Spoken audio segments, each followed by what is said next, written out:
Welcome back to Clare Schools, Clare College Cambridge's official YouTube channel for outreach, access and admissions information. If you're just joining us for the first time, my name is Chris. I am the college's schools liaison officer, which means that I work with school students in order to encourage them to aim high when thinking about university, to raise their aspirations and to get accurate admissions information out there. I also teach English at Clare. Now, as it says in the title, today I'm going to be talking about writing a personal statement.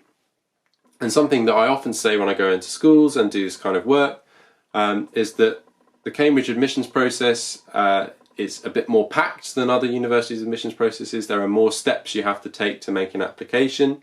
The personal statement is due a lot earlier than if you weren't making an application to Cambridge. It's due on the 15th of October rather than in January. And the way to think about all these extra steps is not as kind of frustrating, annoying hurdles that are there that you just have to kind of jump over with regret, basically. Instead, they're opportunities. They're opportunities that we give you for you to show what you can do and why we should be accepting you and giving you an offer. And a personal statement is no different. So I really want to emphasize that it's not something that you should be stressing out over, going through dozens and dozens and dozens of drafts until you finally hone down something that you're happy with and send off.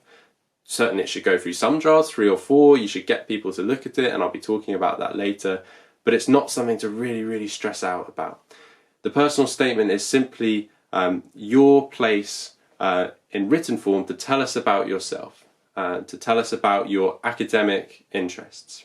People often get the personal statement the wrong way around, I think. They think about the ultimate document that they're going to have to produce when they make their application to university, and they have that in mind as they select various things to fill it up in advance. So they say, oh, I need to do this or read this so I can put it down on my personal statement and bulk it out. I'm going to suggest that's the wrong way to think about it. Really, the personal statement at this stage, if you're watching in Year 12 right now, should be right at the back of your mind. Okay, it's fine to have an awareness that you're going to need to write one at some point. That's why I'm making a video about it.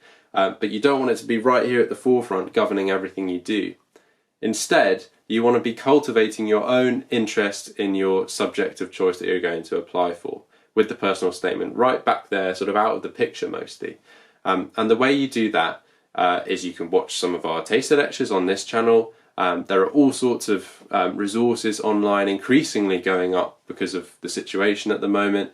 You can watch lectures, you can listen to podcasts, you can read books. I'll have a sort of full list later on.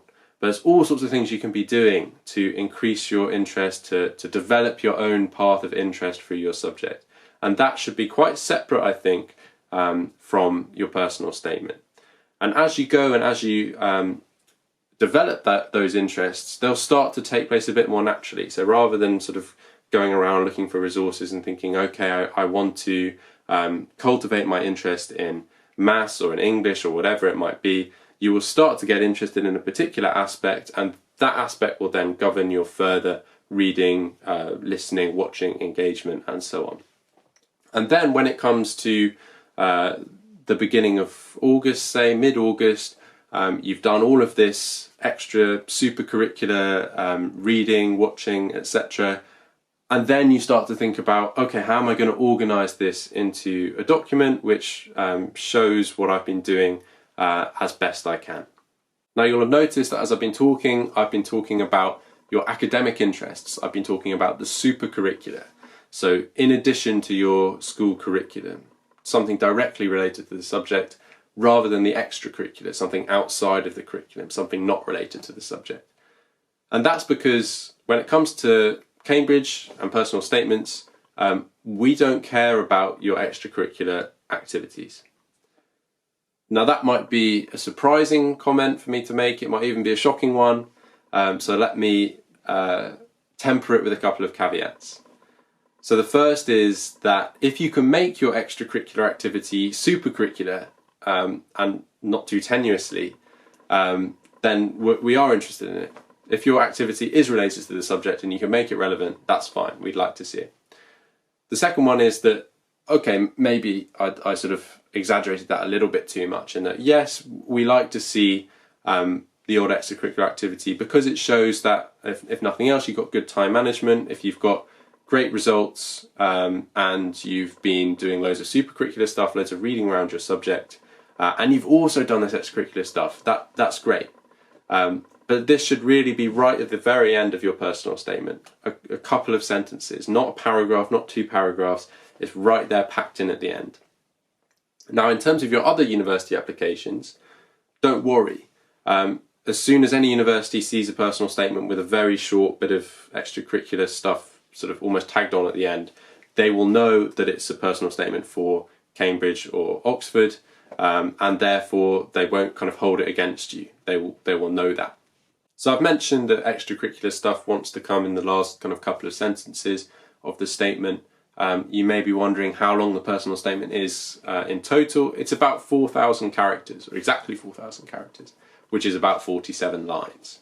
So it's quite a small proportion of the statement. Now, in terms of what you put into the rest of it, as I said, mainly that kind of supercurricular reading, watching, listening that you've been doing. You're telling us about your own interest in the subject. Now, you can say stuff like, this is why I want to study this subject, this is how I became interested in it, that's great, but try to avoid those kind of cliches of, ever since I can remember, I've loved maths. Or from the age of 4, when I slipped up on an insect in the back garden, I've been really interested in biology. You know, that kind of stuff just reads as forced. I'm not saying sometimes it might be true, sometimes it might not be true rather, but most of the time it just comes across as I say, forced. So leave that out. Now, I've mentioned before on this channel that the Cambridge interview is not like a job interview. In the same way, the personal statement is not like a cover letter for a job application. You don't need to be saying, I've done this and this shows why I'd be so great studying this subject at university. You can leave whoever's reading your personal statement at all the universities you're applying for to infer that kind of stuff. Now, along with showing us your own kind of personal interest in the subject you're applying for, you may also want to show us some understanding of what the course involves. If you're applying for a subject for which work experience is necessary, such as medicine, veterinary medicine, of course you want to put details of your work experience in the personal statement. Now, the mantra that I use when I talk in schools about personal statements is this. You want to be saying, I read this, I watched this, I listened to this, whatever, and I thought this about it, and this led me then to watch this, etc.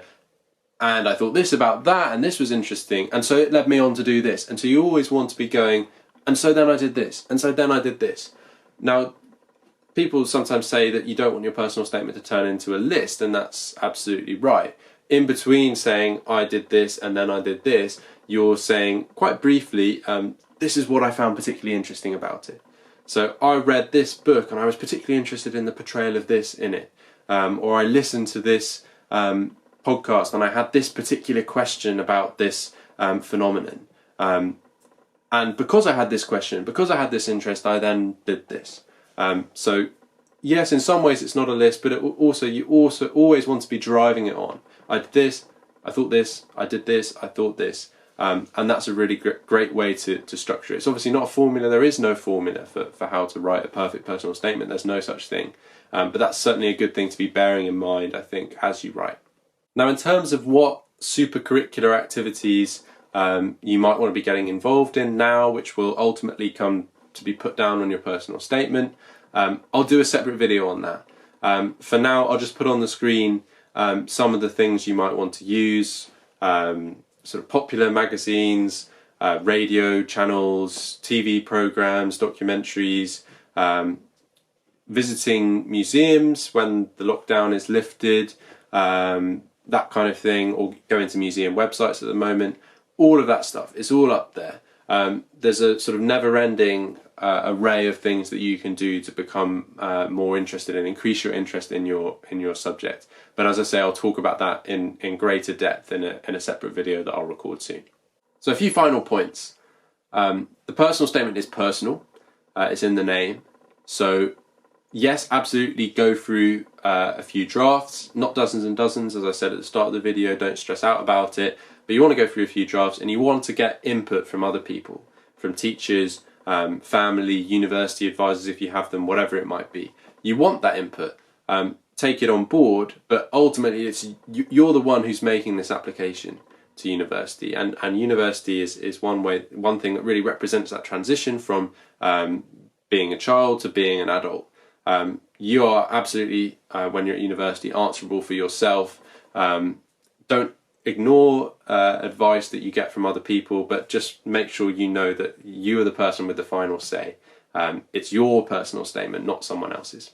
That said, some good advice from me is, as I said before, don't use those kind of ever since I was this age, I loved this subject anecdote.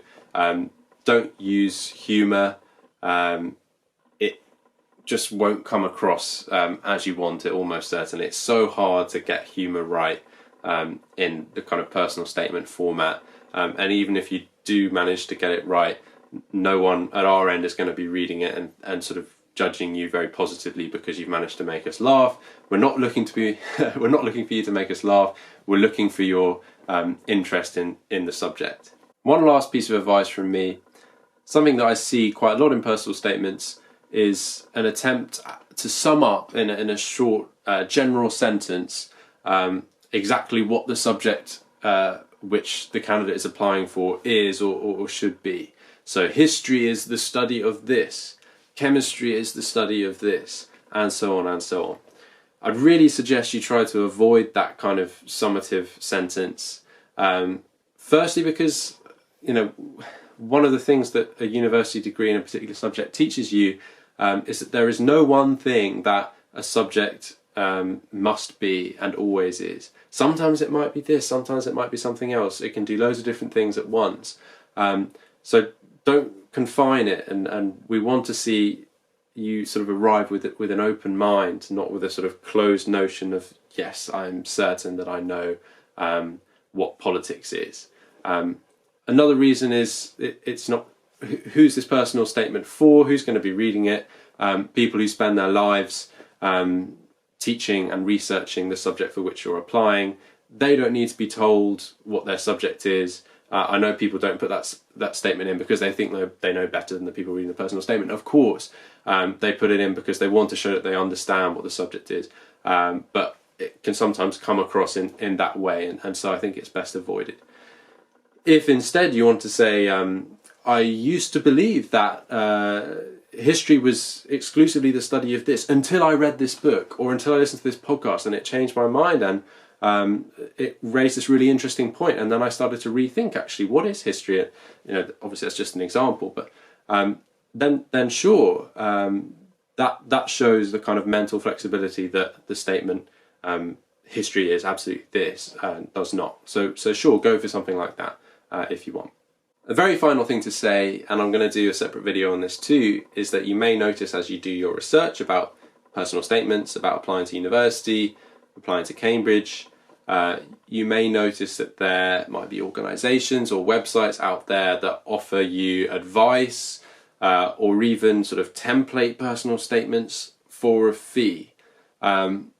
Anything that charges you for anything like that is trying to con you, basically, because all the advice, all the information you need is on the University of Cambridge website and college websites, and is supplemented by things like this: YouTube channels, Twitter feeds, Instagrams, whatever it might be.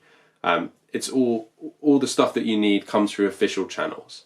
There is no benefit, there is no secret that you can find out if you pay money for a resource that comes from elsewhere. Just in case you would be tempted to do any of that, because obviously people care a lot about getting into the university of their choice, and these kinds of organisations and companies sort of prey on that and try to get you to part with your money to gain an advantage which actually you can't gain from doing that. So just be aware of that, and be aware also that these kind of template statements exist, and we kind of are aware of them.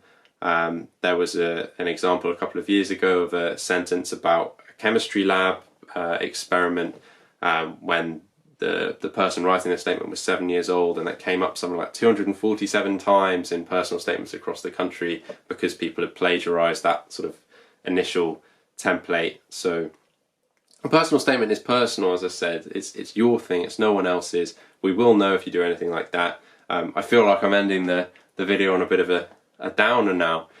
So I won't actually end here. I'll say a little bit more afterwards, but I should also mention that, don't lie on your personal statement. We're not going to be testing, if we talk about your personal statement in an interview, we're not going to be saying, can you tell me what happened in chapter 3 of this book, or what was discussed in minute 40 of this documentary you say you've watched. We're not going to be sort of trying to catch you out, obviously. But if we ask you what you thought of something and you haven't read it, or you haven't watched it, or you haven't listened to it, obviously that looks really bad. There's absolutely no need for you to, or there should be no need for you to exaggerate your interest. As I say, start not with a personal statement, start with your genuine interest in the subject.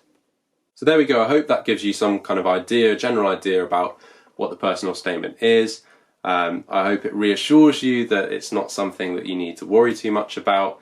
And for all you sort of current year 12s watching at the moment, it's something that you can pretty much sort of put to one side and, as I say, focus on developing your own supercurricular interest in the subject you're going to apply for. And there'll be a video about that coming very soon. But for now, that's it from me and for this video, so take care and see you soon.